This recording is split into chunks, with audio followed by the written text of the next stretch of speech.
श्रीकाल। मैं Kumar Saurabh Chanakya education point में आप सभी मित्रों का हार्दिक अभिनंदन करता हूं, स्वागत करता हूं। मित्रों, जैसा कि मैंने आपको कहा था कि मैं 10-10 प्रश्नों का सीरीज लेकर के आपके मध्य आऊंगा और इस 10 प्रश्नों के माध्यम से मैं लगभग आपको बहुत सारा प्रश्न जो कि डिस्कशन करवाऊंगा और यह सीरीज जो कि कंटिन्यू चलता रहेगा। ठीक है, तो आप लोग इसको देखना, बार बार रिवीजन करना और अच्छा लगे तो दोस्तों के साथ में ग्रुप में शेयर कर देना, लाइक कर देना, क्योंकि आपके लाइक करने से हमको मोटिवेशन मिलता है। ठीक है ना, तो आइए प्रारंभ करते हैं आज की कक्षा। और आपके प्रश्न, आपके बीच में यह प्रश्न है कि ब्रटलैंड रिपोर्ट कब प्रकाशित हुआ था? तो आप लोग बताना कि यह 1987 ईस्वी में ब्रटलैंड रिपोर्ट जो कि प्रकाशित हुआ। आपसे ब्रटलैंड रिपोर्ट किससे संबंधित है, यह आपसे पूछा जाए तो आप लोग बताना कि यह सतत विकास से संबंधित है। यह सतत विकास से संबंधित है, सस्टेनेबल डेवलपमेंट से संबंधित है। मैं बात करूं 1997 ईस्वी की तो आप लोग बताइएगा क्योटो प्रोटोकॉल।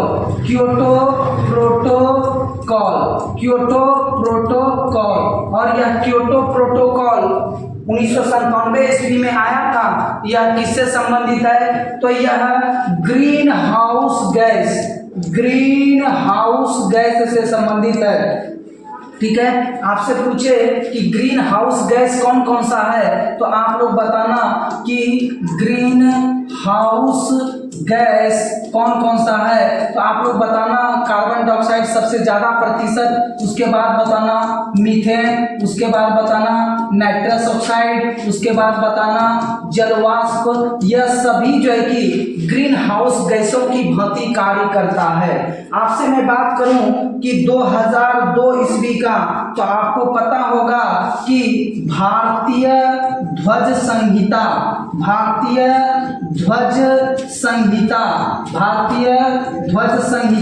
यह कब आया था? तो यह 2002 ईस्वी में आया था। भारतीय ध्वज संहिता, इसके तहत सभी नागरिकों का ध्वज फहराना एक प्रकार का मौलिक अधिकार है, यह सुप्रीम कोर्ट ने माना है। तो इस प्रश्न से इतना जानकारी आपके लिए जो है कि मैंने उपलब्ध करवाया है। आगे चलते हैं और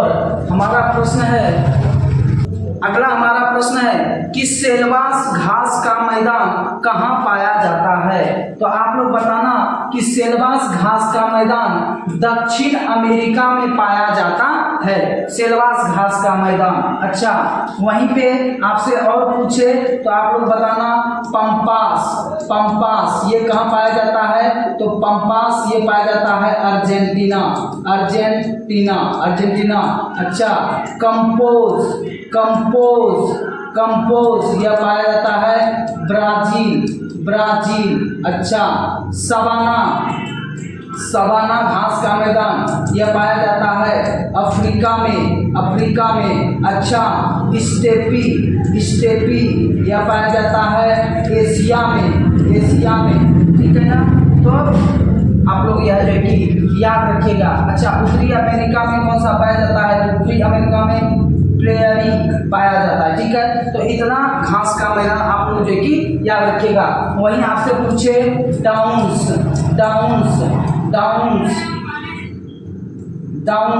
ये कहाँ पाया जाता है? तो आप लोग बताना ऑस्ट्रेलिया में पाया जाता है डाउन्स घास का मैदान। वहीं आपसे पूछ ले वेल्ड कहाँ पे पाया जाता है?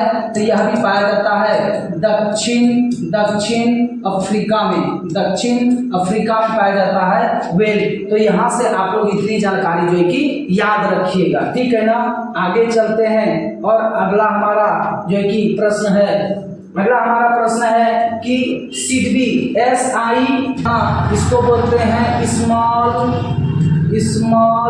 Industry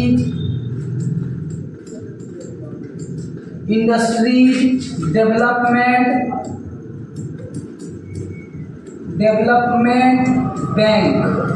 bank. इसका फुल फॉर्म होता है स्मॉल इंडस्ट्रीज डेवलपमेंट बैंक। यह भी कई बार आपको परीक्षा में पूछ लिया जाता है इसका फुल फॉर्म। आपसे पूछे कि इसका स्थापना कब हुआ था? तो आप लोग बताना कि इसका स्थापना 2 अप्रैल 1990 ईस्वी में हुआ है और और इसका मुख्यालय आपसे पूछ ले कहाँ पे है, तो आप लोग बताना कि इसका मुख्यालय लखनऊ में है, सिडबी का।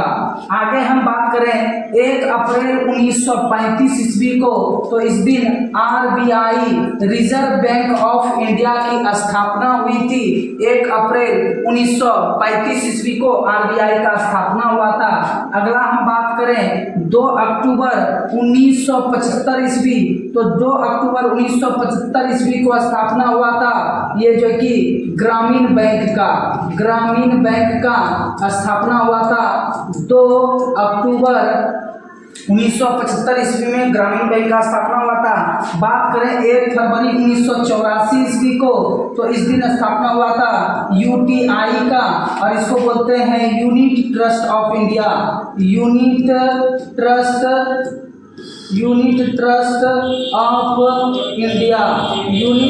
ऑफ इंडिया की स्थापना 1 फरवरी 1964 को हुआ था।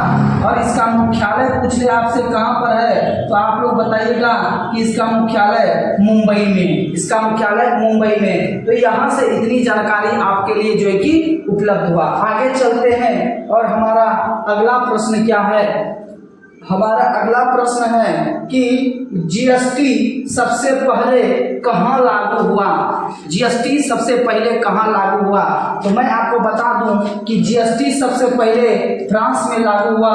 और कब लागू हुआ, तो 1954 ईस्वी में, ठीक है ना। बात करें जीएसटी का, तो जीएसटी को बोलते हैं गुड्स एंड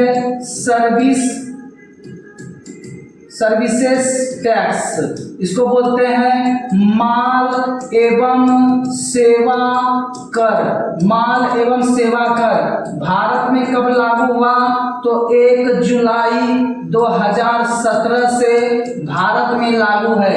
अच्छा, यह भारत में कहाँ का मॉडल अपनाया गया है, तो भारत में कनाडा का मॉडल अपनाया गया है। जीएसटी किस प्रकार का कर है, तो यह अप्रत्यक्ष कर है। जीएसटी किस प्रकार का कर है, तो यह अप्रत्यक्ष कर है। किस समिति के सिफारिश पर लागू हुआ, तो यह विजय केलकर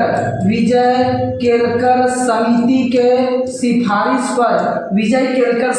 के सिफारिश पर भारत में जीएसटी लागू हुआ। अच्छा, जीएसटी के रजिस्ट्रेशन में कितने डिजिट होते हैं, तो 15 डिजिट होते हैं, ठीक है ना। जीएसटी रजिस्ट्रेशन में 15 डिजिट होता है। तो यहाँ से इतना बात आप लोग क्या रखिएगा, याद रखिएगा। अच्छा, कौन सा संविधान संशोधन किया गया था जीएसटी लागू करने के लिए, तो आप लोग बताना कि 101वां संविधान संशोधन के तहत भारत में जीएसटी लागू किया गया था। तो यहाँ से इतनी जानकारी आपको क्या होता है, उपलब्ध होता है। रूस की बात करूँ कि क्षेत्रफल की दृष्टि से सबसे बड़ा जो कि देश है, क्षेत्रफल की दृष्टि से सबसे बड़ा देश है, ठीक है ना। USA, United state of America, ठीक है। यहाँ का एक शहर है जो है न्यूयॉर्क, यहाँ का एक शहर है न्यूयॉर्क, और न्यूयॉर्क को बिग एप्पल कहते हैं। न्यूयॉर्क को बिग एप्पल कहा जाता है। यह भी आप कि राहें जहां तक जाएगी राहगीर वहां तक जाएगा, दरिया से क्या पूछ रहे हो, नीर कहां तक जाएगा, खींच धनु के बाण निशाना साधो अपने मंजिल का, ये बाद में देखेंगे कि ये तीर कहां तक जाएगा, ठीक है। तो हमारा प्रश्न है कि बलवंत राय मेहता समिति का संबंध किससे है, तो आप लोग बताना कि बलवंत राय मेहता समिति का संबंध जो है पंचायती राज व्यवस्था से है। तो भारत में बलवंत राय मेहता को पंचायती राज का शिल्पकार कहा जाता है, पिता कहा जाता है। बलवंत राय मेहता समिति का गठन पूछे आपसे कब हुआ था, तो आप लोग बताइएगा कि 1957 ईस्वी में बलवंत राय मेहता समिति का गठन हुआ था।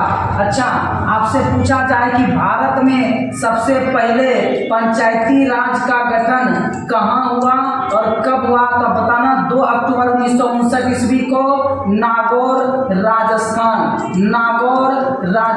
में, नागौर जिला राजस्थान में सबसे पहले पंचायती राज व्यवस्था लागू हुआ। उसके बाद पंचायती राज व्यवस्था लागू करने वाला दूसरा जो राज्य हुआ वो 11 अक्टूबर 1959 ईस्वी को वह बना आंध्र प्रदेश राज्य, जो है कि दूसरा ऐसा राज्य बना जहां पर पंचायती राज व्यवस्था लागू हुआ। पंचायती राज व्यवस्था का जो डीपीएसपी में नीति निर्देशक सिद्धांत में उल्लेख था वह अनुच्छेद 40 में पंचायती राज व्यवस्था का उल्लेख था। तो अनुच्छेद 40 के तहत जो है कि पंचायती राज व्यवस्था का उल्लेख था। और आगे आपको मैं बताऊं कि 73वां संविधान संशोधन 73वां संविधान संशोधन ये 1992 में हुआ था, लेकिन यह लागू हुआ था 24 अप्रैल 1993 को। और 73वां संविधान संशोधन का संबंध है पंचायती राज व्यवस्था से। 73वां संविधान संशोधन द्वारा पंचायती राज व्यवस्था को संवैधानिक दर्जा दिया गया और इसके तहत 43 से लेकर 243 ओ तक इसका जो है कि पंचायती राज व्यवस्था का उल्लेख किया गया है। इतनी बातें आप यहाँ से जो है कि याद रखिएगा। अच्छा, आगे चलते हैं और हमारा अगला प्रश्न क्या है। हमारा अगला प्रश्न है कि नाभिकीय रिएक्टर की खोज किसने की। नाभिकीय रिएक्टर की खोज किसने की? तो आप लोग बताना कि नाभिकीय रिएक्टर की खोज हेनरी बैकुरल ने किया था। हेनरी बैकुरल ने किया था। मैं आपको बताऊं, नाभिकीय रिएक्टर सबसे पहले जो लगाया गया यह 1942 ईस्वी में शिकागो में लगाया गया। शिकागो विश्वविद्यालय अमेरिका में यह लगाया गया और यह एनरिको फर्मी के निर्देशन में लगाया गया। एनरिको फर्मी के निर्देशन में सबसे पहले नाभिकीय रिएक्टर लगाया गया। नाभिकीय रिएक्टर में मंदक के रूप में न्यूट्रॉन की गति को मंद करने के लिए D2O, जिसको बोलते हैं भैया भारी जल, इसको बोलते हैं भारी जल और ग्रेफाइट का प्रयोग किया जाता है। भारी जल और ग्रेफाइट का प्रयोग किया जाता है। वहीं आपको बताएं कि मंदक के रूप में, तो आपका जो कि पता चल गया। वहीं आपको पूछ ले कि भैया ईंधन के रूप में नाभिकीय रिएक्टर में किसका प्रयोग करते हैं, तो आप लोग बताइएगा यूरेनियम और प्लूटोनियम के रूप में। अच्छा, नियंत्रक छड़ के रूप में किसका प्रयोग करते हैं? नियंत्रक छड़ के रूप में किसका प्रयोग करते हैं, तो आप लोग बताइएगा बोरॉन और कैडमियम के छड़ का। बोरॉन और कैडमियम के छड़ का प्रयोग जो कि नियंत्रक के रूप में किया जाता है। तो यहाँ से आपको इतनी जानकारी मिलती है, आप लोग याद रखिएगा, ठीक है, बताइएगा, ठीक है ना। बात करें विलियम टेलर का, तो विलियम टेलर ने किसका खोज किया था, तो इन्होंने हाइड्रोजन बम का खोज किया था। हाइड्रोजन बम का खोज किया था विलियम टेलर ने। वही बात करें रॉबर्ट ओपेनहीमर का, तो इसने खोज किया था परमाणु बम का खोज किसने किया था? रॉबर्ट ओपेनहीमर ने। तो यहाँ से आपको इतनी जानकारी मिलती है, आप इसका रिवीजन करते रहना। आगे चलते हैं और अगला हमारा क्या प्रश्न है, अगला लेखक कौन है, तो आप लोग बताना कि विक्ट्री सिटी के लेखक हैं सलमान रुश्दी। दो किताब याद रखिए, विक्ट्री सिटी और द सैटेनिक वर्सेज। इस दोनों पुस्तक के लेखक कौन है, जो कि सलमान रुश्दी हैं। एक और याद रख लीजिएगा सैम, यह पुस्तक भी सलमान रुश्दी का है, ठीक है ना। अच्छा, मनमोहन सिंह का बात करूं तो मनमोहन सिंह ने कौन सा पुस्तक लिखा है? मनमोहन सिंह का पुस्तक का नाम है चेंजिंग इंडिया। किनकी पुस्तक है? तो मनमोहन सिंह का पुस्तक है। चेतन भगत, इनका पुस्तक कौन सा है? Girls in room 105, girls in room 105 ये किनकी पुस्तक है? चेतन भगत की पुस्तक है। अच्छा, शशि थरूर की बात करें तो इनका पुस्तक कौन है? An era of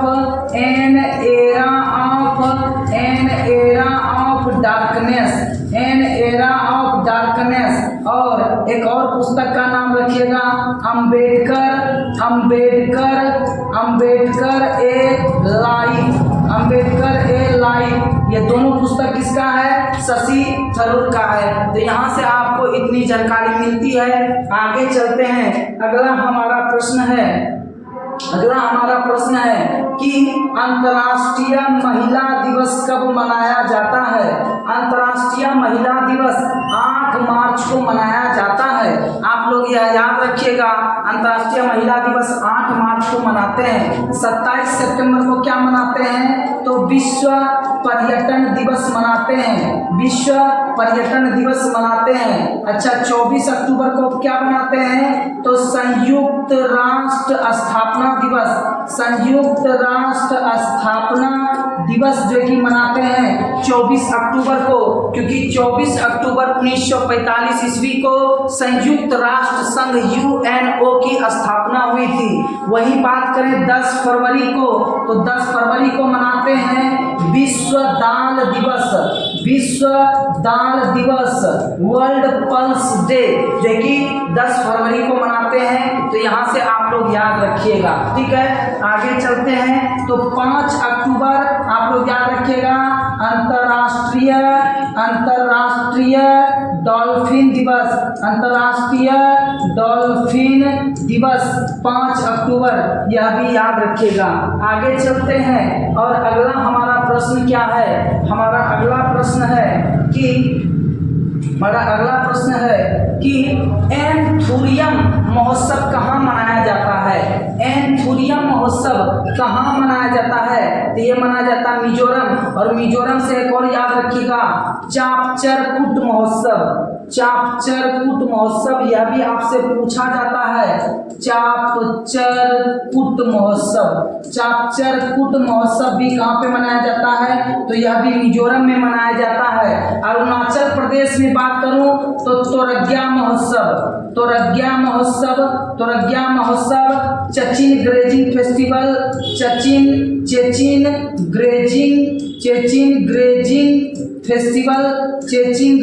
festival. अच्छा, एक और याद रखिएगा, सियांग उनिंग फेस्टिवल,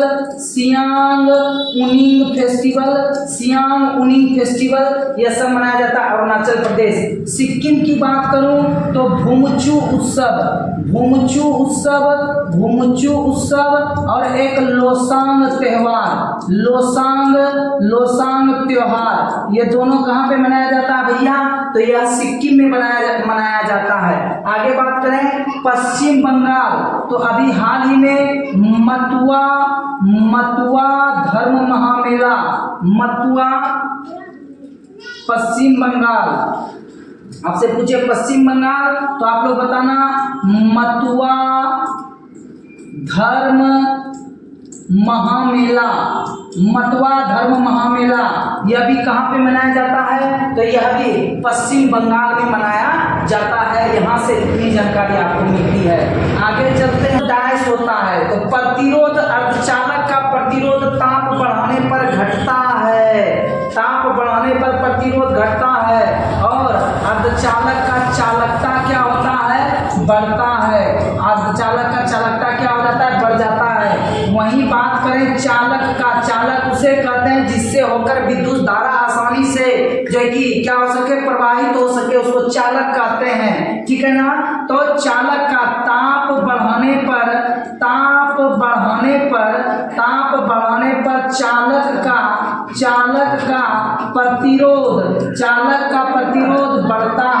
चालक का प्रतिरोध बढ़ता है।